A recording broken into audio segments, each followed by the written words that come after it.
Hello and welcome to the Womxn Show. I'm Lenina Rassool, and today we are speaking about books that were written to address trauma, self-concept, and developing a healthy sense of self. After the break, we will be in conversation with two authors, Lynn, who is the author of Butterfly, My Soul Got Wings, What Life Has Taught Me, Book 1, and her recent release, Segments of My Soul. We'll also be chatting to Cheronne Roberts, who is the author of A Color Rose, which is a collection of poetry. But before that, we are going to listen to Lynn reciting one of her poems, Hear Her Roar. Let's have a listen.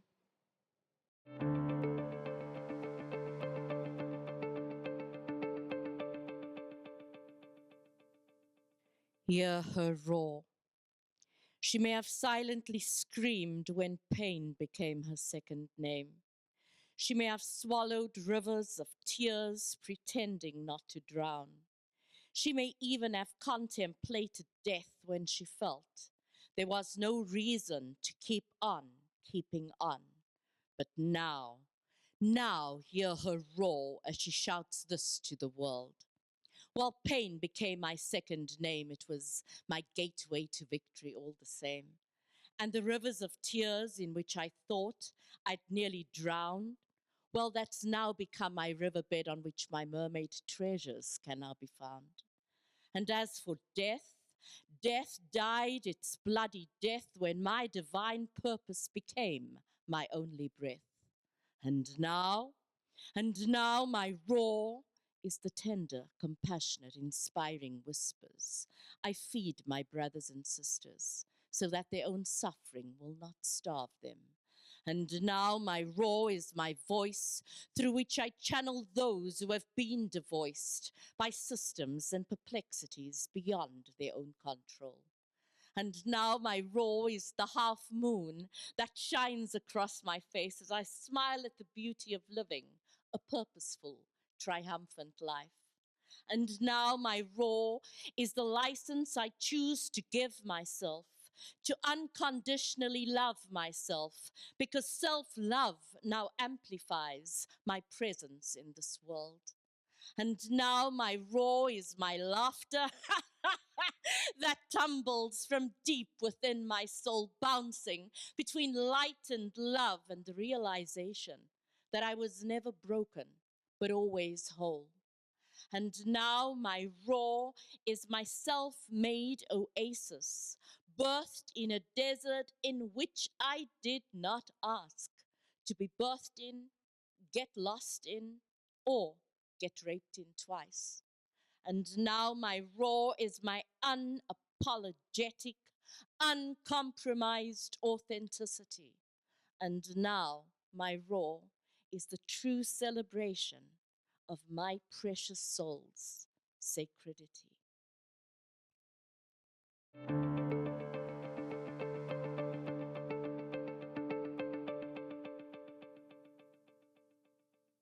That was Lynn reciting the poem Hear Her Roar. We are going to take a short break, but we'll be back with more after this.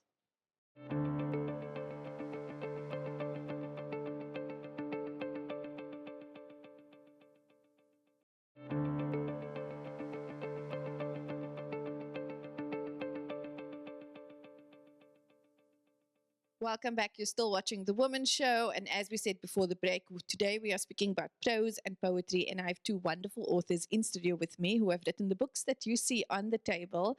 And they have written about trauma, they've written about self-concept, and they've also written about being a brown person during apartheid and what that has done to our self-concept and self-esteem. And so I am very privileged to introduce Lynn, who has been on the show before. She's an inspirational speaker and poet, transformation practitioner, and leadership coach, and she is the author of Butterfly, My Soul Got Wings, What Life Has Taught Me, and Segments of My Soul. Welcome, Lynn. Thank you. And we are also joined by Cheronne Roberts, who is a poetry author from Elsie's River in Cape Town. And Cheronne has just published A Color Rose. She's also got some other poems in, and I'm just going to read this, featured poetry in 3 anthologies by the Poetry Institute of Africa. And the 3 anthologies were inducted to the National Library of South Africa, including Cape Town, where the author resides. And so, Cheronne, welcome, and thank you for joining us. So excited to have you with us. Now, I know I've given an introduction, but the first thing I'd like to do is actually just go around the table and so that you can introduce yourselves and also just tell us about the books that you have written. Lynn, maybe we can start with you. Starting with me. I am Lynn Hill.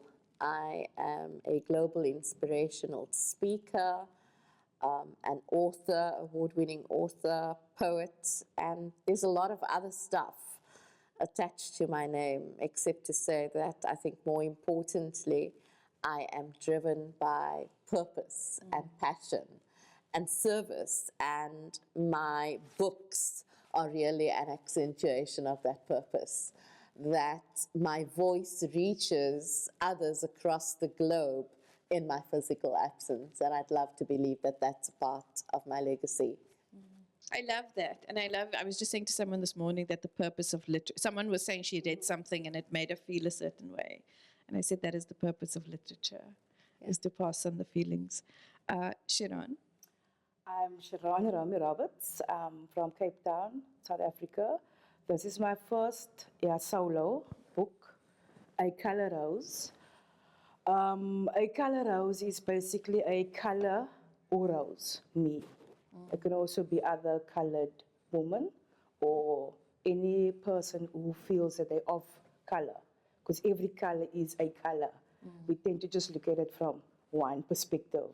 If you're a color, that's just from one side, but every color is a color. So there is, definitely in here something for every, I wouldn't say male, but I think it's definitely specifically for a woman, but all women. So that's all that I can say about the book. Thank you, ladies. Well, we're going to be speaking more about it. And just to start us off, actually, Cheronne, with you, you know, one of your poems I have read and you submitted, and it's about a fictional character named Rose who was sexually abused by apartheid police. So it's set in the 1950s, if I'm not mistaken. And that was interesting to me because we know that a lot of, and I've been hearing in the circles, like a lot of the sexual assault that happened during the apartheid era by apartheid police, but even amongst comrades, has been swept under the carpet. And a bone of contention is also how a lot of that was left out of the Truth and Reconciliation Commission. And so women's experiences of sexual assault has really been ignored and not given light. And so for me, it was very profound that you wrote about that.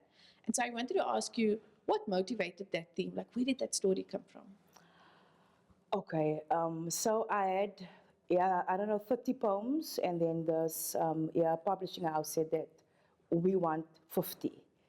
So I sat and I thought to myself, every poem has to be like my first one and the last one. What do I want to say to my nieces, to future colored people? So I decided to write themes: apartheid, cancer, gender-based violence. So the first season of the book, Winter, is where all of that hectic themes are in.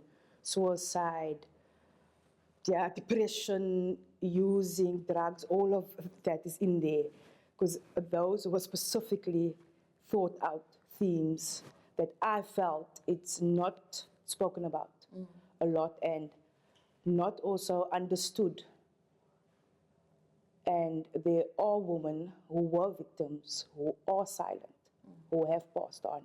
And we forget that when we live now, we also have to think of those people who weren't able to just walk, who weren't able to just do things. Their voices are silent. So I was hoping to remind people of where we have obviously come from. There are women who are silent, and it's so sad that there are women who are still silent in the world that we're living in today. So, technically not so much as, and unfortunately not so much has been amended. So that is why I decided to write about those harsh, raw topics.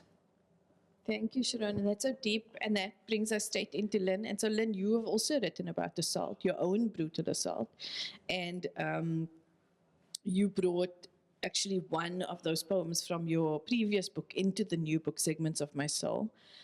But what, again, is interesting here, and Cheronne, you alluded to this, was that, I mean, one of the things I always say is that women weren't able to even report then. We speak a lot about brown and black women being unrapeable, during that time. And so there was no recourse whatsoever. Even if you did speak out, it was just punishment. And so that brings me to you, Lynn, because in your books, you also speak about sexual assault. You also speak about brutal assault. And we know that today it is just as difficult to speak out. It is also swept under the carpet. We know that even when women do speak out, we have such a very low prosecution and conviction rate. So many cases don't make it to court. Why is it important to bring this issue into the light, to speak about it, to write about it? I think sharing the story inspires others to do the same. And one of my favorite quotations, you'd know, by Marianne Williamson, is, as we let our light shine, we unconsciously give others permission to do the same. And as we are liberated from our own fears, our presence automatically liberates others.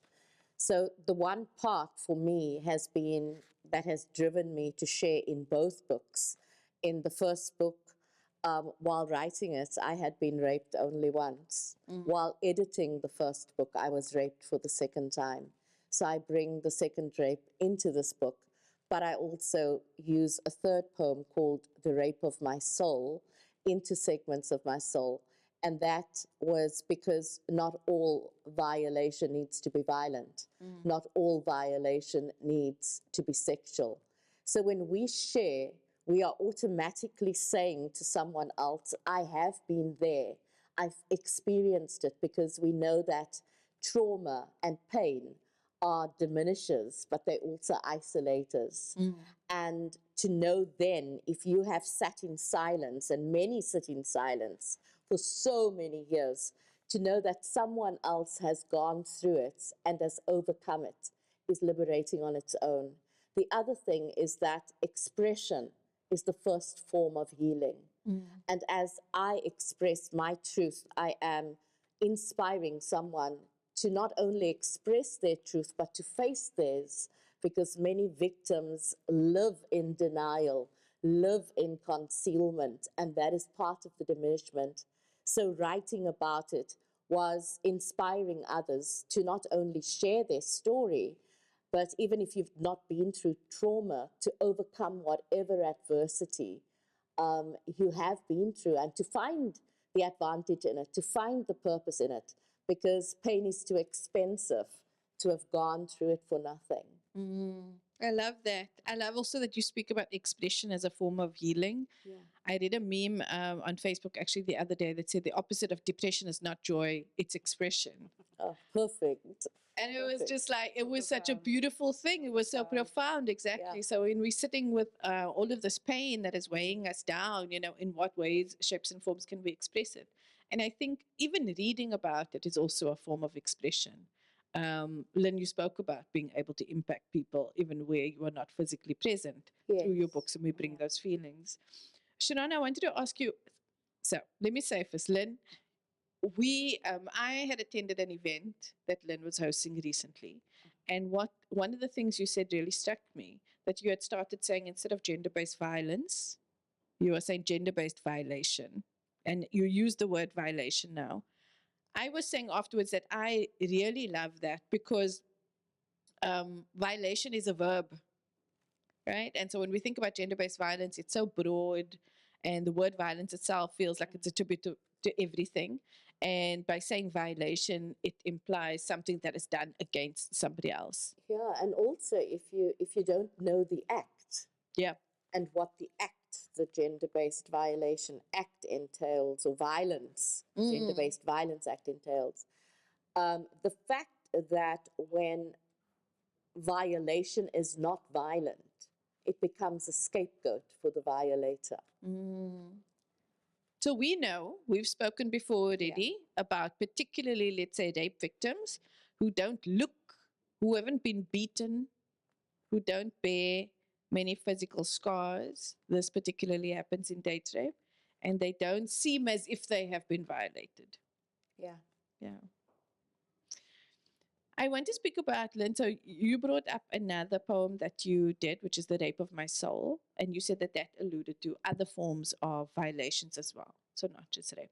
So before I ask you about that, I want to come. So Cheronne, you spoke about all of these different themes, right? And we talk about winter, we talk about, and a lot of that will also, I mean, when I had a brief look through the book and some of the other poems also, they speak about lots of different kinds of violations. They also bring up sort of the reality of what people are living with and facing. You speak about poverty, you speak about drug use, you speak about abandoning of babies by women who have been trafficked and are living on the street. Um, what is the, I think, what were you trying to accomplish by bringing in all of these different themes of violations, if I can call it that? You spoke about, what do I want to leave my nieces with? What is the message that I want to leave? And so I want to ask you to just expand on that. Okay.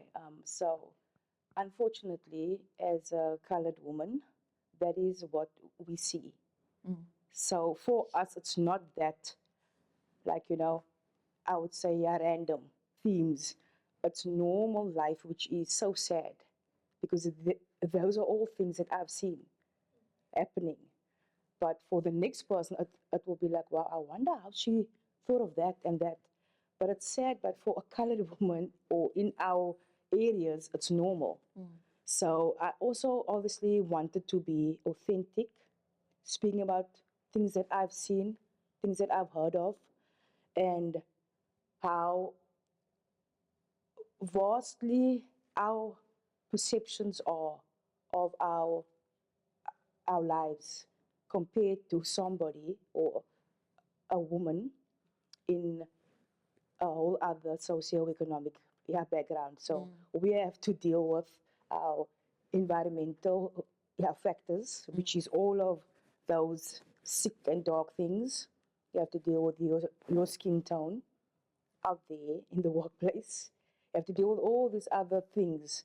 So that is also why I actually wanted to be just real, so that my nieces will see life as it is, because this is life for a colored woman. That is what it is. That is what you see. That is what's happening. I didn't want to leave them this, I don't know, fantasy world. So I told my younger niece, she was so excited to read this. I said, no, unfortunately not now. When you're a bit older, yes, but not now. It's not the time. And I think what's great is that it gives it context, because we know also that a lot of people, we live in a society that blames people for their circumstances or their conditions that they find themselves in. And I think what, again, a quote I read one day is that literature is meant to help you pause. You become desensitized through life. You see the same person on the street, same people maybe shooting up with drugs without knowing a deeper story.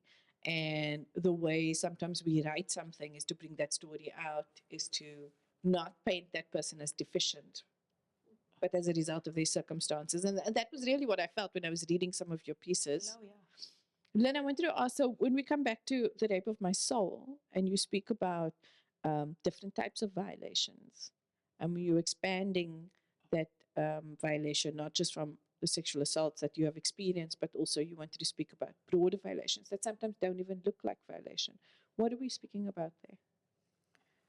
I think we're speaking about, if you look at the causality of of each form of violation, then what we see running through and what it translates as could be the abuse of power in its most misconstrued concept. That violation of any form is based on borrowing a form of power from any form of vulnerability, whether that is gender, whether that is color, whether that is social status. It is, and it takes the form of gossip.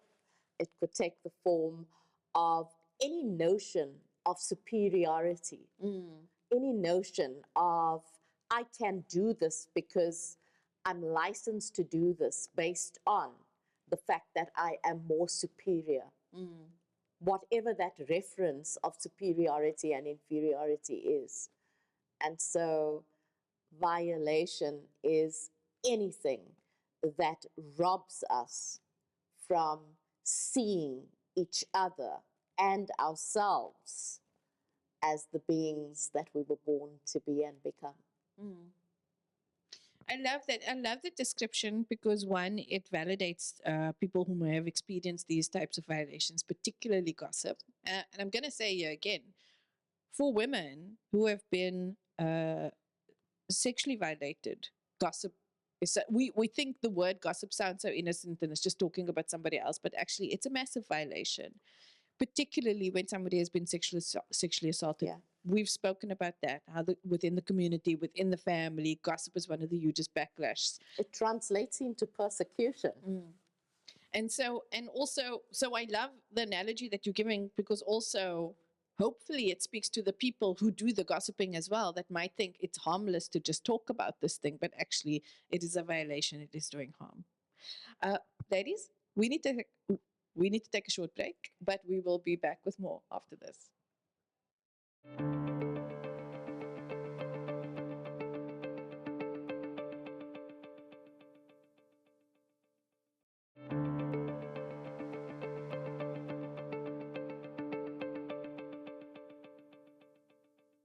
Welcome back. You're still watching The Womxn Show, and we are speaking about poetry and prose. And joining us in studio are two amazing authors. We are here with Lynn Hill, who is an inspirational speaker and poet, transformation practitioner and leadership coach, and has authored Butterfly, My Soul Got Wings, What Life Has Taught Me, and also with Cheronne Roberts, who has now published a book of poetry called The Color Rose. And so, ladies, before the break, we were speaking about the themes of gender-based violence, but we were also speaking about themes of different types of violations. And we were looking at just the ways different other things are brought into it. So both of you have written poetry around sexual assault. Both of you have also written poetry about other types of violations. Cheronne, I want to come in with you because you spoke earlier about the different types of circumstances, or rather dark circumstances, that you have in your book, which is depression, suicide, sexual assault, a lot of other things. You've used the analogy of seasons. So you've broken the book up into seasons, and seasons are often used as a healing methodology, as an analogy for healing methodologies. And so I just wanted to ask you, how do the seasons play out in your book in the way that you've structured it? So I've weirdly started with the darker season. Obviously, yeah, season we're in now, winter. Then it goes to autumn, fall. Autumn, fall deals with God, your religion, thinking of the afterlife, all of those themes are there. Then we get obviously spring, which is now shedding old, finding new now. And then eventually you end up in summer, which is obviously you found yourself, you are one, you are centered, you are in the warm space. And you are in a space where you have found your worth, your love for yourself. So that is how I've themed the book also, because of a rose. That's also how I thought about, okay, I'm going to break it up into seasons. The stages that the stages that it goes through. That's how that came about. I love that. And do you hope that people will sort of read it as a process where they can move? We hope when we have trauma, we can move from a traumatic incident or something that is circumstances that has happened to us, and move through different stages and seasons, as you called it. I do obviously hope that there is someone that's that has had a bad life, and they can also use this as a, I would say, stepping stone, guide, and a space where they can feel like, this is me, I don't have to lie, I don't have to put up a smile, I don't have to act as if I'm fine. They can just be vulnerable and be themselves, and then hopefully this can also guide them in that. And eventually, I would love them to end up, obviously, in the last page where they are finding themselves as a woman, their worth, and understanding that my love for me is bigger than any other love I can get from anybody else. So I need to first start there. I'm hoping that, yes, that would resonate with them. I love that. Thank you. Lynn, you also use powerful analogies from nature in your book, and one of them obviously is the butterfly. You've spoken and written deeply about the process that the butterfly goes through, which is completely disintegrating to form the new self. I wanted to ask you about using that analogy in your work, and then the importance of looking at healing. I think is what I took from it when I read your book is really looking at healing as a process and not this one-time event or this aha moment you get to. Yeah, thank you. I think it's also looking at not only healing as a process, but authentic identity, the claiming of authentic identity, as well as the reclamation of identity as a process. Most people are unaware. So the butterfly is actually born a caterpillar. And most people are unaware that the transformative process is as challenging as it is for the butterfly, because it doesn't just become. There is cellular warfare between the chrysalis and the actual butterfly cells, the imaginal cells of the butterfly. Eventually they break even, identity crisis. And eventually it is the persistence of the imaginal cells that leads to the formation of a new identity. In terms of healing, we can only heal once we possess the willingness to heal. And willingness to heal and not remain in captivity is really the first step. The next step is the persistence of why do I need to persist on either a healing journey or a transformative journey. And it's that persistence that actually leads you to the new identity. And in my life, it was, I persisted because purpose was my driver. I knew that captivity could not be my destiny. And yet, captivity doesn't always have to be captivity. We can reframe, and I do in the book, I reframe it as incubation. And again, had I not been through 2 rapes, had I not been through apartheid, had I not experienced racism and every other form of violation, I would not have been the Lynn who I am today. And so the analogy has been powerful. When I first started out, it was I wanted freedom. And it was never about the metamorphosis and the transformative component. I knew I was in captivity and I wanted freedom. And I wrote my butterfly poem while in captivity. I wrote that poem while wounded. The transformative process came a little later and a little later into the book. And just to every listener and viewer today, I want to say, continue to persist to become the person whom you were destined to be. Thank you, Lynn. I'm going to jump on what you're speaking about. Two words you mentioned, identity and then apartheid. Because apartheid is also a theme that's come out in both of your books, which I think was really interesting.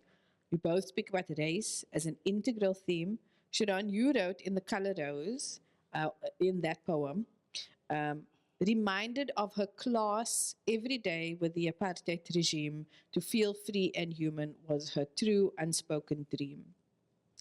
And Lynn, you have a poem titled Apartheid Poem Born Brown. And you wrote, who asked to be born black, colored, or Indian when whites only was atrociously socially acceptable high fashion? When destiny was determined by race and racial punitive laws were slapped in your face, normalizing a partial world denied of freedom and human grace. And so I want to ask both of you to just speak on the importance of remembering that history, but also how does how important is that history, those stereotypes, those apartheid laws, that unfreedom in our self-concept? Because Lynn, you're speaking about captivity. Sometimes the captivity is we don't think we are good enough because we are brown or black or Indian, because that is what was told to us. And so I just wanted to ask you about race as a theme, race as a violation. It's actually my first poem in segments, because there's segments is really an autobiographical journey, pretty much like Butterfly, but it moves from captivity. Both are parallels. They move from captivity to ultimate liberation. I wasn't asked whether I could be born brown. I simply was born brown. And as brown women, we were born into two limiting ideologies. The one was patriarchy and the one was apartheid. I said earlier what influences our upbringing, without forgetting rootedness and without forgetting that I am proudly a woman of color. But being born into apartheid was not reason enough for my destiny to be determined by what I was told I could do, what I was supposedly meant to go and study. In those years, it was teaching and nursing, and I think at my age, at 18, a little more. But I simply refused. In fact, I rebelled against whites only. I was at a very liberated high school. I attended Livingston High, and proudly saying so on air right now. But it was, I always knew that I could never be defined by the laws, and that the laws were meant to diminish our sense of self as coloreds, as blacks, as Indians. And to have succumbed to that would have been like succumbing to rape. Because again, apartheid and rape had violation as the thread. And I refused to. So nobody was going to tell me. And I rebelled. I went to sit on whites-only benches. And later in the apartheid poem, and I walked as a 15-year-old, as a 14-year-old, 16, 17-year-old, I walked into whites-only restaurants. And I had 2 years of German behind my name when I did that. I was going to bring that up. You know, and that's like, I think, the last paragraph in that. And they'd come up to me, and I would be shivering and shaking on the inside, and they'd come up to me, "Can I see your ID, please?" Yeah. I don't even think there were colored policemen and black policemen at that time. All policemen were white as well. And I would simply, in German, say, "Entschuldigen Sie bitte, ich verstehe Sie nicht." You know, "I am so sorry, I don't understand you." And they would look at each other, and I would look at them and pray that they would walk away. But that technically was my moments of claiming my right to be present, not only on any bench and in any restaurant, but my right to be present in this world label-free. And that means my right to be present not even as a victim of rape and all other forms of abuse. My right to be present in a fully liberated form of Lynn. I love that. And I think the example that you've used is like responding in German, right? Well, all you need to do is put someone from outside the country onto a beach that is a person of color and exposes the ridiculousness of the laws, the irrationalness of those laws. Like, it didn't make any sense because people are not defined by their race. And so they themselves didn't know what to do about that. Cheronne, I wanted to ask you how you've brought race into your work as well and the significance of that. I felt that our race, we forget. We were also there. It's oftentimes only viewed as, white or, black. We were also there. We were also part of the fight. So I wanted there to be something for my nieces to go into a library and find history of a colored woman who was violated by the opposition, which I don't think she would find because of our race. It's oftentimes not there. It's overlooked. So I felt that I just had to have a story from a colored woman's point of view to be inducted into history, that there is that story there, so that, you know, future generations can go and see. But okay, it did actually also affect our race. As a colored person, yes, it did. It's just not spoken about. It's just not written about. So that is also why. That's the first poem, because I wanted it to be. May I just please come in there? Yes, Because please it's do. you know, it's Cheronne, it's so critical. And our nieces, and I speak as a colored woman, born brown, proudly born brown, our nieces, our nephews, those who come behind us, I don't even think that they are required to go and search in archives and libraries. I think that the history, the full history, and this is what our own country owes us, the full history of our country needs to be written accurately, and it needs to be disseminated in things such as a school curriculum for us to be able to not only know our history, but to be able to honor it. Because even as coloreds on Heritage Day, there's a limitation to a national celebration of Heritage Day as a colored. And why? And it's because those references have not been fully accessible, and that needs to change. And it starts with schooling. And I love that we're bringing up and we're having this conversation, actually. And so one of the things that I do, I've had to do actually only within the past 5 years, like in my 30s, I've been starting to go and trying to find this literature and trying to track it. And Cheronne, you know, your mom said something so profound. And I want to share it with the audience. Mom said something so profound before we started this episode. So, Cheronne, you were how old when you had your poems published in the anthology? 15. You were 15 years old. Sorry, I'm just going back here. So if you remember at the beginning of the show, I said featured. She had a poetry featured in 3 anthologies by the Poetry Institute of Africa. After publication, the 3 anthologies were inducted into the National Library of South Africa. And this was when Cheronne was 15 years old. And her mother then said, we couldn't afford to buy the book at the time with her daughter's poems in there. But if you go there now, you can get a copy. And so for me, that was just like extremely powerful. You can afford to contribute the labor, but you cannot afford to buy the book. And I have since found a number of books that I use as references now that are coming out, that are speaking about our history, women of color's history. I have done the research and found that actually globally, women, and particularly women of color, sit at the bottom of the literary pile, if they even are able to find someone to publish their works. And economically, access to these books becomes a barrier. And so I love that you raised this.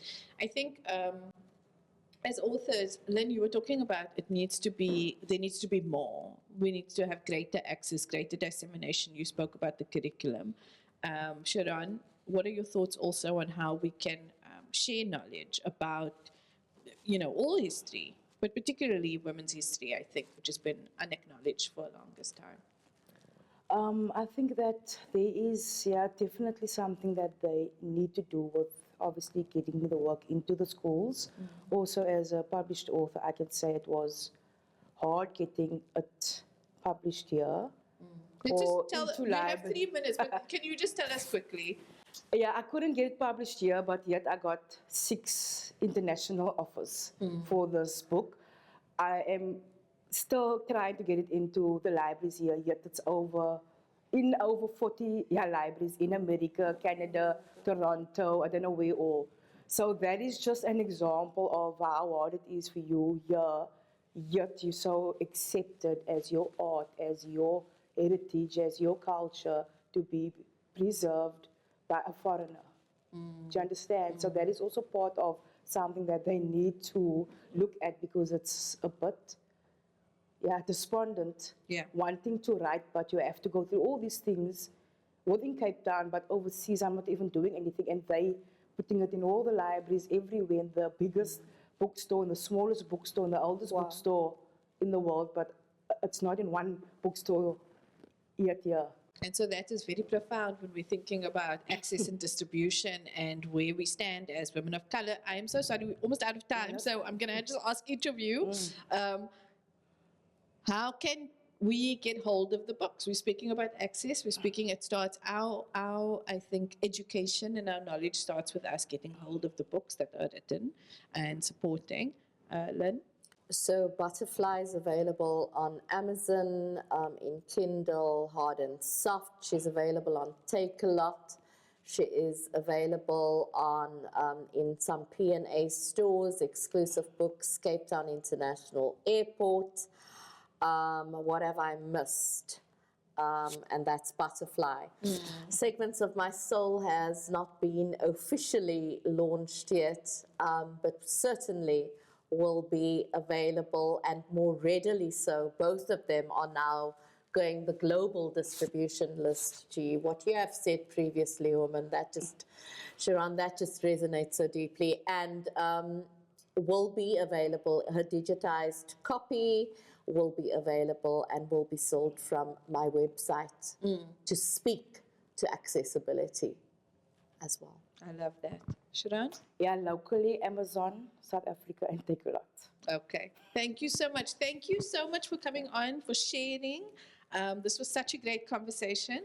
And now we need to take a short break, but we will be back with more after this.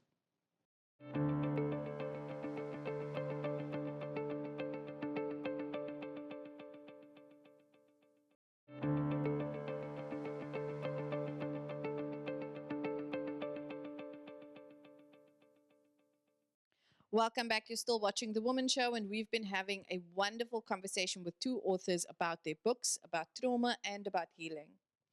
Now, we are almost at the end of our hour together, but before we go, we are going to listen to Cheronne Roberts reciting her poem, A Color Rose. Let's have a listen.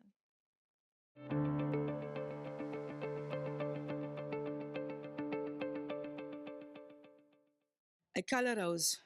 In the midst of a cold winter in 1953, living in the segregation of color and poverty, a town called the City by the Sea, the Cape, District 6, is a colorful community.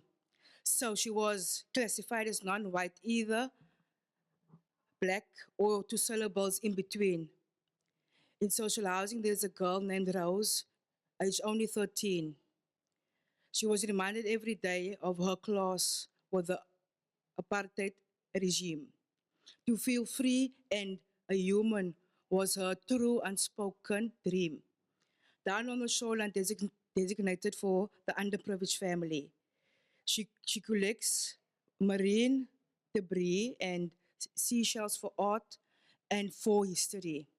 Overshadowed by the rocks and among the ocean breeze, she found solace in being alone and felt an inner peace. She was confronted by a blue uniform and a gold badge worn by 3, demanded by the guns to get on her knees. Raped and silenced and bruised for her pleas, finding the humor in her agony as she bleeds.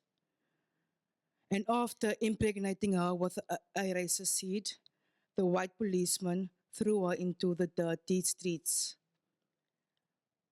With no laws enforcing a justice for such evil deeds, since violating only white women was punishable as a sin, it was not deemed a crime to rape women with a different color of skin.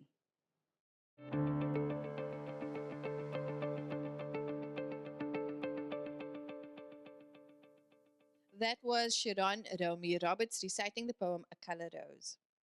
And that is all we have for today. Thank you for joining us. I'm Lenina Rassool. Goodbye.